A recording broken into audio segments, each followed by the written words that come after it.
इस तरह नीस आपकी खिदमत में दोबारा हाज़िर हुए हैं। आज हम जिस टॉपिक पे बात करने के लिए आए हैं वो बड़ा ही इम्पोर्टेंट है। इसमें ब्लड सैंपल बर्ड का लिया जाता है। सबसे पहले हम बात करें ब्लड सैंपल क्यों लिया जाता है, इसका पर्पज़ क्या होता है, इसको किस मकसद के लिए यूज़ करते हैं, ठीक है, और ये कहाँ कहाँ से लिया जाता है, इसमें कौन कौन सी चीज़ों की ज़रूरत होती है। सबसे पहले जिन चीज़ों की ज़रूरत होती है हम वो आपको दिखा देते हैं। आपके पास you must have a cotton, पायोडीन, अल्कोहल या सेपरेट कोई भी आप चीज़ इस्तेमाल कर सकते हैं। आपके पास सिरिंज होनी चाहिए। ये चीज़ें आपके पास ऑलरेडी अवेलेबल होनी चाहिए एट फार्म, अगर आप फार्म पे लेना चाह रहे हैं। पहले ये बात करते हैं कि क्यों लेते क्यों हैं। वो इसलिए कि अगर आपके पास बर्ड है लेकिन उसको आप फार्म लेवल पे डिजीज़ जो है ना वो नहीं आप जो है ना वो उसकी तशखीस नहीं कर पा रहे, डायग्नोज नहीं कर पा रहे कि ये कौन सी डिज़ीज़ है, तो उसके लिए भी सैंपल लिया जाता है और ब्लड लेबॉर्ट्री भेजा जाता है। जिस लेबॉर्ट्री में हम लोग भेजते हैं आप वहाँ पे भेज सकते हैं और वहाँ से आप अपनी बीमारी की तशखीस कर सकते हैं। दूसरा पर्पज़ ये है कि आप एंटीबायोटिक दे रहे हैं लेकिन वो असर नहीं कर रही, वो रिस्पॉन्ड नहीं कर रही, तो ये भी एंटीबायोटिक का ड्रग ऑफ चॉइस के लिए भी आप जो है ना वो ब्लड सैंपल ले सकते हैं। उसके अलावा जो डे 1 पे लेते हैं वो कल्चर सेंसिटिविटी लगवाते हैं, आप अपना अलाइजा टेस्ट करवाते हैं, आप अपनी टाइटर चेक करवाते हैं। ये ज़रूरी है आजकल की पोल्ट्री में। देखिए मैनेजमेंट की हम ज़्यादा बात करते हैं, मैनेजमेंट से ठीक है आप बहुत सारी चीज़ों को कंट्रोल कर सकते हैं, लेकिन उसके लिए ज़रूरी है कि हम नई टेक्नोलॉजी, नया जो चीज़ें हैं उसको हम अडॉप्ट करें, जो साइंस ने तरक्की की है उसको भी हम साथ साथ अडॉप्ट करें। अब हम आपको बताते हैं कि जी जो सैंपल लेते कहाँ से हैं। वो तरीका जो फार्म लेवल पे आपके हर बंदे को उसका जो नॉलेज होना चाहिए। Your teams must be train for the blood sampling. अब आपको हम दिखाते हैं बर्ड हम यहीं ले आए हैं आपके लिए। तो ये देखें जी, बर्ड का जो है सबसे पहले जो नॉर्मली यूज़ होती है वो होती है कि जो ये वाली वेन जो है, जो पैरों के नीचे वेन है जो आपको नज़र आ रही है, ये वाली, ये थोड़ी सी डिडक्शन में मुश्किल हो रही है, ये वाली वेन ये आपको नज़र आ रही है। इस वेन से पर के नीचे वाली वेन, डॉक्टर साहब इसको क्या बोलते हैं? Brachial wing vein. हाँ, ब्रेकियल विंग वेन ये इसको बोलते हैं। ये यहाँ से आप blood, this is the easiest way to collect the blood sample. And the second thing, दूसरी जो जगह है, एक जगह आपको पता चल गई ब्लड वाली, दूसरी है वो नेक रीजन में होती है, जुगुलर वेन। ये जुगुलर वेन है जो आपको नज़र आ रही है, ये बिल्कुल एग्जैक्टली, कैमरामैन माशाल्लाह हमारे अच्छे हैं। ये जुगुलर वेन जो है ना इसका नेक रीजन में, ये राइट साइड पे बर्ड के होती है, यहाँ से आप लेते हैं। उसके बाद थाई रीजन में ये है थाई, ये बर्ड को दिखाएं जी, थाई,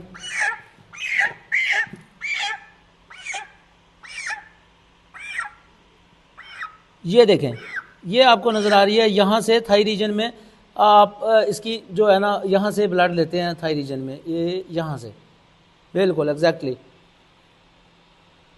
अब आपको थोड़ा सा ऊपर करें कैमरे को, हाँ जी, ये देखें, यहाँ से आप ब्लड लेते हैं।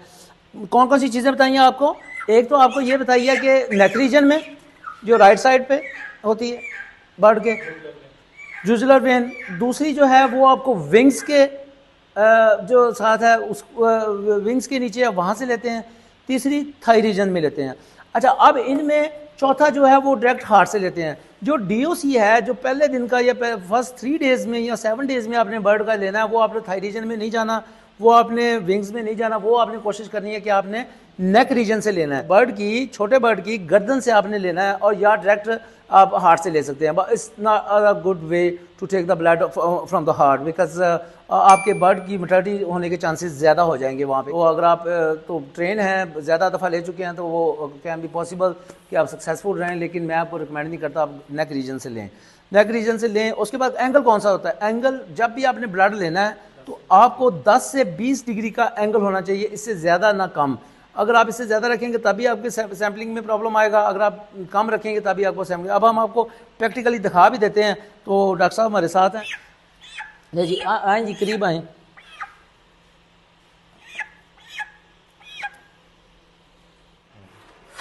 ये देखिए, जब आपने ब्लड लेना है तो आपने पहले उसको कॉटन के साथ डिसइंफेक्ट कर लेना है अपने उस एरिया को जहाँ आपने सिरिंज यूज़ करनी है। This is the way. और जब आपने उसको, उसके जो छोटे मोटे पर हैं जहाँ पे, वो उसको आपने साफ़ करना है। आपने उसकी जो है ना वो कॉटन के साथ और पायोडीन के साथ उसकी जगह को बिल्कुल जो है ना वो क्लियर कर लेना है। और ये देखें, ये सिरिंज आपने बिल्कुल 10 एंगल्स पे करनी है, 10 से 20 की एंगल पे करनी है। That's the way. ये आपको नज़र आ रहा है, ब्लड लेते हुए आपने बर्ड की मूवमेंट नहीं होने देनी। ये देखें जी, बर्ड की मूवमेंट नहीं होने देनी, उसको आराम से पकड़ के रखना है। और ब्लड लेते हुए आपने अपने एंगल का, आपने अपने जो सिरिंज का एंगल है उसका ख़ास ध्यान रखना है कि किसी तरफ से भी जो वो उसकी मूवमेंट ना हो रही हो। और जैसे ही एक आप फर्स्ट ट्रिप पे लगाते हैं तो फर्स्ट ट्रिप पे ही आपने जो है ना वो उसको कंप्लीट करना है। जैसे आपने उसको अब कंप्लीट हो चुका है, आपने सिरिंज टेक आउट करनी है, तो वो भी स्मूथली और बड़े ध्यान के साथ आपने उसको मूव करना है।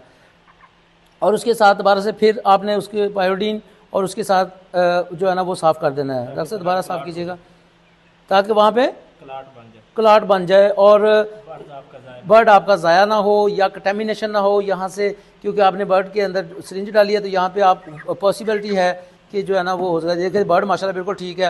Are you okay?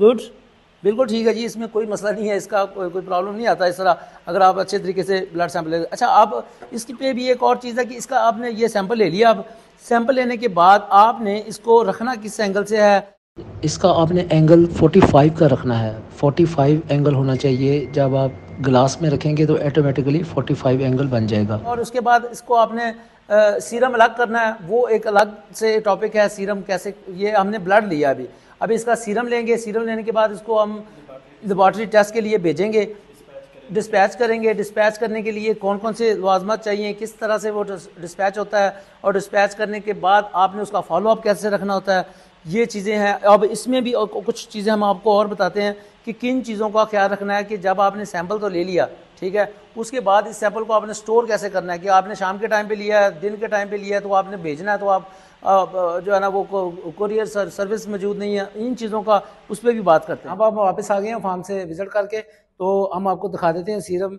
जो आपका, ये सिर्फ आपको दिखाने के लिए है। वैसे नॉर्मली इसको ज़्यादा टाइम के लिए रखना पड़ता है। देखें जो ऊपर वाला हिस्सा नज़र आ रहा है, ये आपका आरबीसीज नीचे बैठ गए हैं। आरबीसीज क्या है, रेड ब्लड सेल्स जो हैं वो नीचे बैठ गए हैं और सीरम ऊपर आ गया है। अब इसको आपने हिलाना नहीं होता, इसी तरह दूसरी नीडल्स में इसको शिफ्ट करना है। उसके बाद इसको जो सीरम ट्यूब्स होती है उसके अंदर इसको आपने शिफ्ट कर देना है और ये डिस्पैच के लिए तैयार है। नॉर्मली इसको जो अलग किया जाता है वो अलग किया जाता है सेंट्रीफ्यूजल मशीन के साथ। उसको घुमाते हैं और 2000 आरपीएम पे चलती है और वो 2 मिनट के अंदर आपको वो सीरम अलग जो है ना वो हो जाता है। ये सिर्फ आपको दिखाने के लिए था और ये तरीकाकार है। सबसे ज़्यादा ज़रूरी जो आपको बर्ड का सीरम लेने का जो वे वहाँ पे हमने अप्लाई किया ना, वो ज़्यादा ज़रूरी है। सेकंड इसमें इंपॉर्टेंट पॉइंट ये है कि आपने इसकी मूवमेंट नहीं करनी होती, इसको हिलाना नहीं होता, शेक नहीं करना होता। If it mix again then you can't take it again. इसको आप बाद में दोबारा से अलग नहीं कर सकते अगर एक दफ़ा ये मिक्स हो गया तो। बाकी रूम टेम्परेचर के ऊपर रखना होता है, एंगल 45 का होना चाहिए। जब आप इसको सीरम को निकालने के लिए, ब्लड ले लिया है, सीरम को अलग करने के लिए जब आपने रखना है तो उसको स्केल एक जगह पे फिक्स करना है और उसको 45 एंगल पे उसको सेट करना है। आज तक के लिए इतना ही। अपना बहुत सारा ख्याल रखें, खुश रहें, खुशियाँ बांटें और 5 वक्त की नमाज़ पढ़ें। जज़ाकल्लाह।